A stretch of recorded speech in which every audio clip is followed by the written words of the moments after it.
உண்மையை விரும்பும் மக்கள் யாவருக்கும் உருட்டு சாமி அன்பு கலந்த வணக்கங்கள்.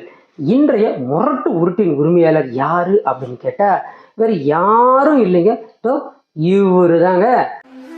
உங்ககிட்ட யாராவது லஞ்சம் ஏதாவது கேட்டாங்கன்னா கொடுக்க முடியாது சொல்லுங்க, நான் இருக்கேன் உங்களோட. அதாவது அரசியல்வாதியும் அரசு அதிகாரியும் கிட்டத்தட்ட புருஷம் பொண்டாட்டி மாதிரிங்க.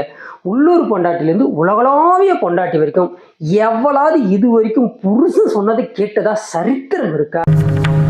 நீங்க சொல்றதெல்லாம் கரெக்ட் தான். லஞ்சம் கொடுக்காதீங்க, அப்படி பேசுங்க இப்படி பேசுங்கன்னு நீங்க மக்களை ட்ரிகர் பண்றதை விட லஞ்சம் வாங்கணும்னு நினைச்சாலே ஒவ்வொருத்தருக்கும் காய்ச்சல் வர்ற மாதிரி கடுமையான சட்டத்தை எடுத்துட்டு வாங்க. இதுல இருந்து மக்களும் விடுபட்டுருவாங்க. லஞ்சம் வாங்கணும்னு நினைக்கிற அரசியல்வாதிகள் திரும்பிடுவாங்க அப்படின்னு மக்கள் சொல்றாங்க. நாங்க சொன்னா நல்லா இருக்குமா? எந்த ஒரு விஷயத்தையும் பிளான் பண்ணாம பண்ணா இப்படித்தான். பிளான் பண்ணி பண்ணணும்.